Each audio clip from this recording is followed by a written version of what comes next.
Yeah. So I'm John Jack. I'm running for re-election for the position of councillor with the Huu-ay-aht First Nations, and I'm also running for chief councillor. I'm just taking a break from driving. I'm at Red River Beach Park, just driving home. I was doing some door knocking with citizens in Victoria today, and would have really helped if I knew Victoria better, because I must have gone through the same crossroads, the same streets multiple times. But I think that's part of the difficulty with trying to get a hold of so many of our people who are so far away from our homelands. I mean, I'm doing a video far enough away from our homelands that it's really important for us to reach out and make sure that our citizens know where they come from. Now, this is a process for everyone involved, and I think one thing that we can do is continue to reach out, continue to look outward, and be that community that welcomes people no matter where they come from, no matter what their last names are, and no matter how much they know or don't know about their community. Now, one of the central tenets of what I believe is that you're Huu-ay-aht no matter where you live, that you always have something to contribute to the community in meaningful ways, no matter what. And I think that's important to note. And that's what I hope to do as a member of council, and especially as the chief councillor of the nation, is that I really want people to come back to the nation. Not just physically, but in their hearts and their minds. And so we can achieve that in various ways, and I think returning to our culture and language is the first step for sure, for the people who are ready to take that step. But more importantly, I think it's making those initial points of contact. Always making sure we reach out to people who live in places like Victoria or Vancouver or farther away. Because that's how we're going to get people to move back. And it's not going to happen in the next 4 years. Probably won't even happen in the next 10. That's why when we sat down in 2013 to try to figure out what exactly it was we were going to do with bringing our people home, it was a 20-year plan. Because 20 years is roughly a generation, and we wanted to have at least half of our people in 2033 to move home. And we haven't done very good at doing that. And a lot of that is because we're a new government, and we're trying to figure things out. And I still want to be a part of that. I want to be a part of rebuilding the nation. Not just rebuilding the nation, but creating that thing that we all want it to be. That's the future that motivates me the most, and it's the future that I hope to be a part of with the Huu-ay-aht First Nations. So, I really hope in the near future you'll consider voting for me. If not for Chief Councillor, which I really hope you will, because I have a lot of qualifications there, at least for Member of Council. Because there's a lot of work to be done, and I'm now one of the most experienced members of our community in government. I have connections with local government, other First Nations, the provincial government, the federal government, a lot of government connections, but also a lot of business connections. And one thing I'm very excited at being a part of is helping to build connections between peoples within our community and helping them find success for themselves as individual citizens. Because I think that's the next step. Our government is very good, very, very good at creating success for itself. And what I mean by that is that our citizens see our government achieving the goals that we set out for ourselves. And so, if we can do that and check off all those boxes of things that we want to do in the next year, or all the things we want to do in the next 4, why can't we help citizens achieve what they want to do with their lives? Now, I'm not saying we do nothing. We don't not do nothing. But we could do more. And we can focus on measuring the results of actually doing those things. How many people can successfully start businesses? How many people are graduating from high school? How many people are graduating with degrees or degree equivalents in kind of more useful skills like vocational training and that sort of thing? And how can we improve that over time?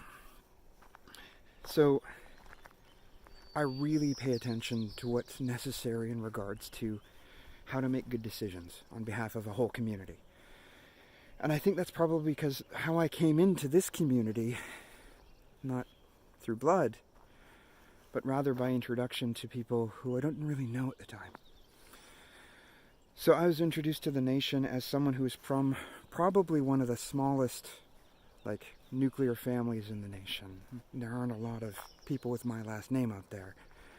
I do have the benefit of being first and second cousins with nearly everyone up and down the West Coast, but that's more of a function of my grandfather being one of 11 or 12 siblings. That's pretty good, but I needed to learn about my community when I was already a man. So I come at it by the skills I can actually give to the community, and those skills are technical and academic, but primarily now process and political. I know what it takes to participate and really contribute to a table to make good decisions, how to really ask tough questions and ask about whether or not we've hit certain targets. And so that's the first step. And it's all laid out in Section 10 of our Government Act, which is a great list, and I don't have it in front of me because this is kind of impromptu, but, and this is a big but, if you ever get the chance to look at Section 10 of the Government Act, there's a lot we can do to prove that we're doing those things. These are all requirements of making good decisions. And I think, first and foremost, we need to get good information. And then, we also need to ask the right questions. And we don't always do that because we want to achieve things. We have activities that we want to see done, and sometimes just get it done isn't good enough. You have to get it right, or else you might have to go back and do it again. And so we do have to really focus on balancing what it is we're doing as a community, because we're independent, or we're trying to be. And that independence is something that we need to keep close to ourselves and ensure that we are ultimately responsible for all of the decisions we make now and how that will affect generations as time moves on. So it's really important. And I don't say that to be intimidating, but I say it to be serious, to show that I'm serious about it. And so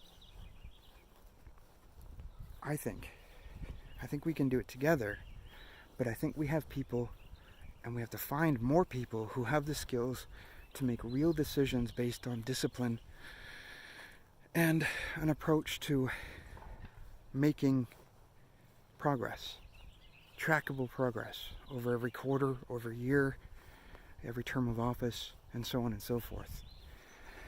Because if we're able to build enough houses so that half of our people can realistically choose to move home, that would be great. If we can create enough jobs so that our people can have the income they need to build the lives they want, so much the better. So there's a lot we can do together. There's a lot we need to do to improve things. And I think it starts with leadership, but it only starts with leadership.